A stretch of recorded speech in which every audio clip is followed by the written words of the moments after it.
moving indeed when it comes to matters sports. They are looking at the safari. We can't all wait for the safari to kick off again.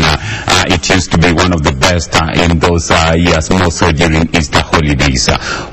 We are still talking matters Olympics, and as we do the same, we have some of those different sporting disciplines that have already qualified for the Olympics. It is time that they are now getting ready, their athletes, to get into full mode when it comes to the Olympics time. One key sport that we are talking about is boxing. The last time they were here with us in studio, only two had already qualified for the Olympics. That's Nick Okoth in the featherweight 57 categories and Christine Ongare in the flyweight 51 categories. Since then, two more have qualified for the Olympics. We are talking about Elizabeth Akinyi, welterweight 61 kilograms, and Eli Ajowi, heavyweight 91 kilograms, also making it through to the Olympics. And not a mean achievement for the boxers.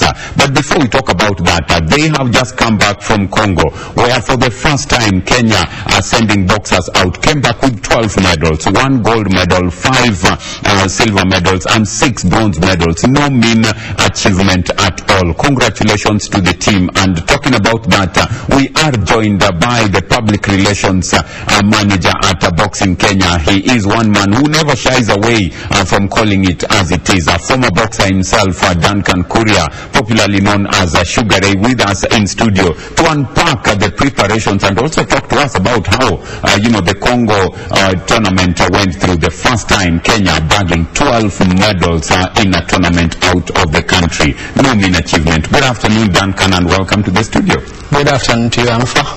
Sugar Ray, congratulations. 12 medals are not seen, before in Kenyan history for a tournament out of the country for a very long time. If we remember the Chafua days, not seen in the recent past. Congratulations. How was the Congo tournament like? Well, thank you very much. The Congo tournament was very competitive. You must note that before we went for the Congo tournament, our boxers had stayed for more than 1 year without engaging in active, without even getting into the ring in an active atmosphere. So definitely we had some rust, but we really needed a tournament to be able to gauge ourselves so that we get to know where our boxers are, and it helps our coaches in terms of preparing for the future. But we are able to take a full team. Actually, it was more than a full team because we took 16 boxers, and out of 16 we were able to come with 12 medals, which was a fairly good achievement for us as a federation, because when we sent a team out there and they come back with 12 medals, it's not a mean achievement like we just said. I think the last time Kenya won so many medals was when we hosted the All-African Games, 4th All-African Games here in Kenya in 1987, and I think we won 8 gold medals. But from that 8 gold medals, the next Africa Games, which were held in Cairo, I think we only got 3 medals, which was 1 silver and 2 bronze. So you can see, in terms of performance, the one that we went to Congo was not a small achievement. But I think for us, we took it as just part of our preparation for the Olympic Games, because we went there to test ourselves and also to ensure that our boxers are active and they are able to get some points, because the World Olympic qualifiers were cancelled, and that's where most of our boxers were training to be able to go and qualify for the Olympic Games. But the organizers of the Olympic qualifiers decided that they're going to look at the rankings of the boxers, where they are now, and so they were looking at the points, and I think that's where it's important for our national team to be going out for international assignments, so that they are able to get points, because those points that our boxers were able to accumulate during the All-African Games and the Africa Olympic qualifiers is what enabled them to get at least 2 extra slots. So the team for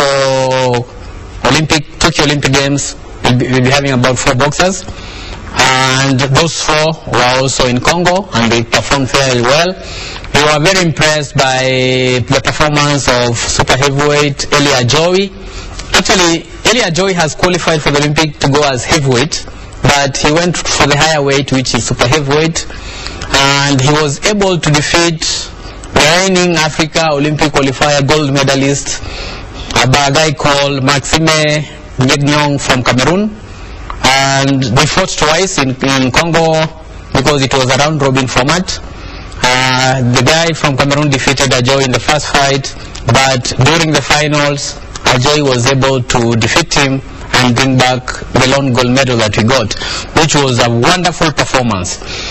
When you look at the performance of somebody like our team captain, Commander Nico Koth, he performed very well.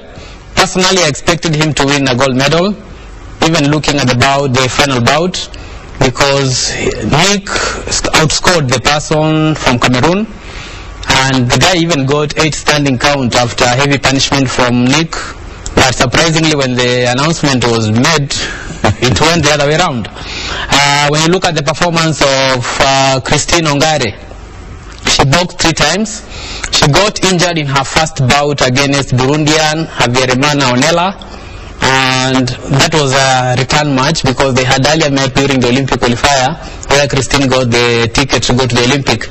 And in that bout, Christine won, but she got an injury in her left eye, and she was able to fight 2 more fights with that injury, and it worsened when now she got to the final. So we thought it was wise, actually it was opinion of the coaches and that of the doctor, that she should not continue getting hit on that injury because it will damage her eye, and we thought it was not wise because she had already qualified for the Olympic Games. So Christine didn't compete for the gold, but she won a silver medal, which we think it's a good achievement considering that among the boxers who are in Congo in her weight category, she's the best. And she was the only one who had qualified for the Olympic Games. So we thought there was no need for us to risk her, and that's how we ended up with Christine getting a silver medal. But we are confident that going to future assignment, those opponents who are there in Congo, kind of opponents that Christine can easily defeat them, and we are happy with her preparation for the Olympic Games, and we think going forward she's going to perform well and make the country proud. The other person who was qualified for Olympic Games was Elizabeth Akinyi. She performed fairly well. She had a challenge reducing her weight. The format of the tournament was not favorable to her because it meant every morning she had to shed 2 or 3 kgs to compete. So you find that when you are coming to compete in the evening, you are a bit tired because it meant you did a lot of work to shed the weight in the morning, and I think that is one aspect which she needs to work on when we get to the Olympic camp. So far I think the performance of those was commendable. Then we had upcoming boxers who were in the team and they were doing their debut during the Congo tournament. Like flyweight, we had David Karanja. He won a silver medal in his first assignment. We also had somebody like Joshua Wasike in the heavyweight category. He won a silver medal, and we thought his decision was also not fair. He could have easily won a gold medal. And we also have in lightweight category ladies, we have Ayoma Stacy. She also got a bronze medal, and I think she got a very good experience being her first time going out. We also have in lightweight category ladies, we have Ayoma Stacy. She also got a bronze medal, and I think she got a very good experience being her first time going outside the country and competing. And she met local girls who are a bit aggressive. I think she got confused when the bout started because the person just came and started punching with non-stop. So before she could take a breather, her game plan had been confused. But we think it's a good experience for her. And I think the benefit of such tournaments and the kind of training that you're doing as hit code is mainly going to be felt when you go for the Commonwealth Games next year. You've mentioned, the preparations that you have in place, and looking at the preparations that you had even before the Congo or Brazzaville tournament, it was so clear that you are really working on strength and conditioning, having seen the National Olympic, strength and conditioning coach, that's Kimani Joffrey, very thorough in his work with the boxers. Now we shift gears to the Olympics. You have 4 boxers, but when we look at the weight categories, then clearly this tells you that you will need more for this. They cannot spar with each other. Nico Koth, 57 kgs. You have Christine Ongare, 51. Elizabeth Akinyi, welterweight, 69. Then you have Elia Joey, 91. What's the plan around preparing these 4 boxers for the Olympics, knowing that they need sparring partners, and of course strength and conditioning will be key? You're very right, and I'm impressed. As a journalist, if you're able to identify the gaps in the weight category, because for us, the boxers who have qualified for the Olympic Games, the weight categories, like you've just mentioned them, differ so much, and they're not able to do sparring amongst themselves.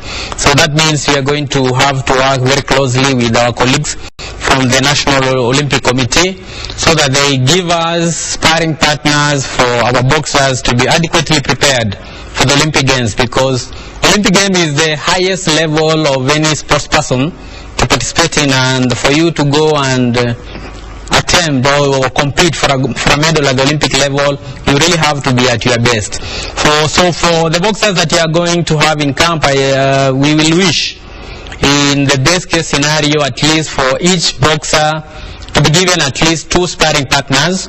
And when we are selecting the sparring partners, I think the coaches are going to have to put down a criteria of getting the best quality we can be able to get in the country, to be able to get the boxers that are training or are going for the Olympic the best kind of preparation, because in boxing we have different stances. Like somebody whose left hand is a strong hand stands this way. This is called a southpaw. That means their left hand is the killer punch. And when you stand like this, the right hand is your killer punch, that you are orthodox. So for you to be able to train effectively, because when you go for this international tournament and you don't know the person you are going to get in the draw, so you really need to prepare to be able to fight with both kind of boxers. And for us, that's why I'm thinking it will be critical for the coaches to analyze the best orthodox boxers and southpaw boxers in a particular weight category, for the 4 weight categories that we have qualified, so that at least we can be able to get about 8 sparring partners to help our boxers in their camp training. And I believe we are able to have a competitive environment with that kind of team, because when we are going to Congo, we had a bigger team of 16, but now I think we need to narrow down to about 12. And that will be a good enough team to be able to adequately prepare for the Olympic Games. But even with that, I think we still need some competition, because now we've only had 1 international tournament where we have competed against some of the best boxers or others who have qualified in Africa. And we have plans also to have some more tournaments, so that by the time we are going to the Olympic Games, at least our boxers have adequately prepared to go and win medals at the Olympic level. Well, when you talk about, Olympic Games, one key aspect normally is refereeing. And looking at officiating, you realize that it is the computer system that has come into place. What are you doing in terms of getting our boxers to understand the computer scoring system, so that we don't come back and complain, the officiating, the points were not well awarded? What are you doing in terms of ensuring that the boxers know the computer system way of giving out points?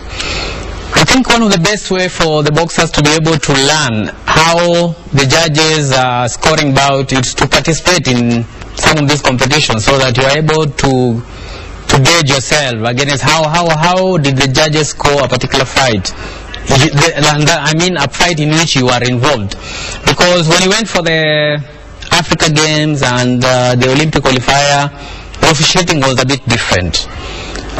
One you need to note, when we went for the Olympic qualifier, we had officials who are from outside this continent That means there were no Africans who were officiating during the Africa Olympic qualifiers, and we noted something very different when we went for those games, because in some of our bouts, like the bout involving Rayton Okwiri, the bout involving Elizabeth and Diego, and the other one involving Shafi Bakari, our boxer was leading in the first 2 rounds.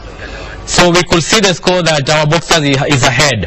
And sometimes we were getting confused, because we tell our boxers that now they only need to manage the 3rd round, and that means you don't engage as much, and when the bell rings, then you'll have won, so long as you have not been knocked out.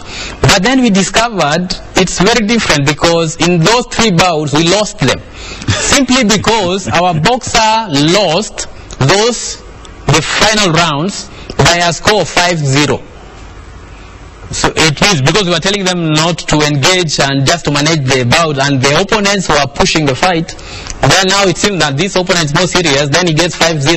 The 5 judges who are scoring gives them to the person who had lost the first 2 rounds. And then on the other side, now you have to go and look at the scores for the rounds that our boxer won. So normally we have 5 judges. So if you have 5 judges, probably in a round you need 3 judges for you to win that round. So probably you will win around 3-2. The second round you win 3-2. So you are leading 6-10. No, you have the person who is leading is 6. This is now 10 judges. First round you got 3. Second round you got 3. The other was getting 2-2. So they have 4. And you have 6. So if they get 5-0, they have 9, and you have 0. Wow. That's how we realize the system has changed. So for our boxers now, what it means is that you have to start war from the first minute to the last minute. There is no issue, this matter of saying that now we are going to manage around because you are leading. Because if the verdicts were not 5-0s all through, then it means you can lose the last round and lose the fight. Correct. So we have learned from that, and we are putting an emphasis on our boxers that they really need to go to the ring mentally prepared, psychologically prepared, and is to go there and fight for 9 minutes continuous.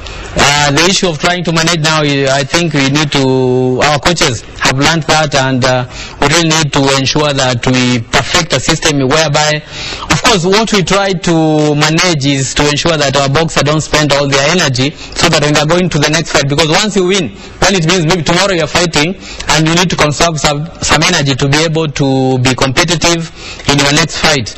But for you, you must win the current fight for you to be able to go and fight for maybe another medal. So it means you really need to give your all in the fight that you're involved in. And as we look at that, Duncan, it's so critical and so clear that this is something the boxers must know, and it means that your referees, your umpires for that matter, must really be exposed to understand all this. COVID is here with us. How are you intending to carry out this training? Because, international exposure would have been the best by making them go out there and fight, but they can't do that as a result of COVID-19. How do you intend to handle the training program? You've mentioned that you need both orthodox and the non-pro boxers to help, because you do not know the kind of opposition you will get the other side. Apart from that, how are you intending to carry out the training program for the 4 boxers? The final preparation which we are now getting into, we are going to work very closely with the National Olympic Committee, because when you are going for the Olympic Games, normally the National Olympic Committee takes charge of the programs, but they work very closely with the national federations that have qualified athletes, and in this case we are going to work very closely with them to ensure that we prepare our boxers adequately. I know there was a proposal for us to get into a bubble, and in a bubble this is whereby we get tested before we get into the camp, and once we get into that camp, then it means you will not be coming out, and we are not going to be interacting with people who are not within the bubble. So the people who will be within the bubble, including the cooks, they will not be going away from the camp at any time until we finish the period that they are going to be staying there. I think there was an experimental one which ended about a week ago, where the athletes and I think the rugby colleagues were also at the camp in Kasarani, and I think our volleyball colleagues, the Malkia Strikers, are somewhere in KU.